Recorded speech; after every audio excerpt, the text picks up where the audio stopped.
Эти черно-белые фото перенесли всех на полвека, а то и больше назад. На них Анатолий Возба, совсем еще молодой. Его коллеги и друзья вспоминают, каким он был, как любил то, чем занимался. И в каждой истории о нем смелость и любовь к родине.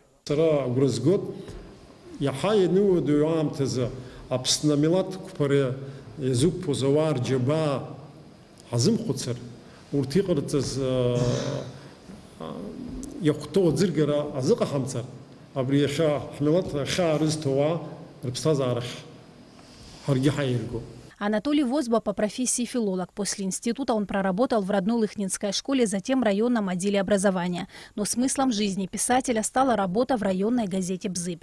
С того времени определяется и жизненный путь мастера слова и литератора. Именно здесь он себя и проявил как журналист. Начинал с литературного работника, затем был заместителем редактора и до конца жизни являлся редактором этой газеты. Он умело переносил на бумагу все, что тревожило общество в то время. Он писал на простом и понятном читателю языке, потому и был востребован. В нем нуждались простые жители, видели в нем защиту своих интересов. Анатолий Возба был убежден в том, что его публикации, пусть даже не намного, помогут исправить ситуацию в лучшую сторону. Говорил о политике, о чиновниках и бюрократах откровенно. При этом сатира и юмор всегда были его спутниками. Вот его юморесками, сатирическими рассказами, фельетонами зачитывались все. Я помню, даже как-то я пошла на рынок в рабочий день, и там вот за прилавком продавщицы читают его фельетоны. Я знаю, что его фельетонами зачитывались и в чиновничьих кабинетах, и в Тбилиси. Несмотря на то, что это было на абхазском языке, сейчас вот говорят, что национальную газету не любят читать, кто ее читает, зачем она нужна. Если напишешь хорошо, на уровне Анатолия Батовича будут читать. Он писал о том, о чем другие молчали. Его оружием против исторической несправедливости было перо, которое Анатолий Возба умело использовал. В этом ему хорошо помогало знание истории своей страны. Постепенно в газете «Бзыбь» начинают публиковаться и другие писатели и журналисты.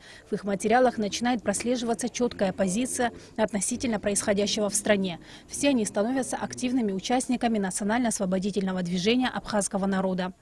Только смелый человек, имеющий бесстрашное сердце, наверное, да, и огромное желание, чтобы мечты осуществились и реализовались, как у Анатолия Батовича, мог не просто думать о том, что нельзя было, но еще об этом говорить открыто.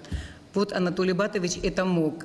Внучки Анатолия Возба, Хибла и Милана сегодня здесь, среди его коллег. Старшая Хибла почти не помнит деда, но судит о нем по теплым воспоминаниям его друзей и соратников. Сегодня, уже будучи достаточно взрослым человеком, да, часто на такую мысль сама как бы наталкиваюсь, о том, что как бы мне хотелось знать его сегодня, да, будучи уже взрослым человеком, таким достаточно сформировавшимся. Вот сегодня один из таких дней, когда я чувствую, что я узнала его ближе. И большое всем вам за это спасибо.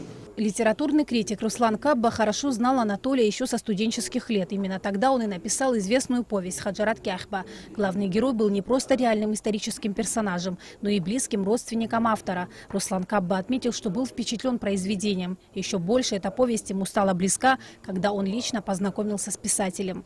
Всю жизнь Анатолий Возба посвятил служению Родине. Сегодня его нет с нами, но он останется в сердцах тех, кто его знал, как справедливый, мягкий и светлый человек. Сима Аргун, Эльдар Дамиров, Абхазское телевидение.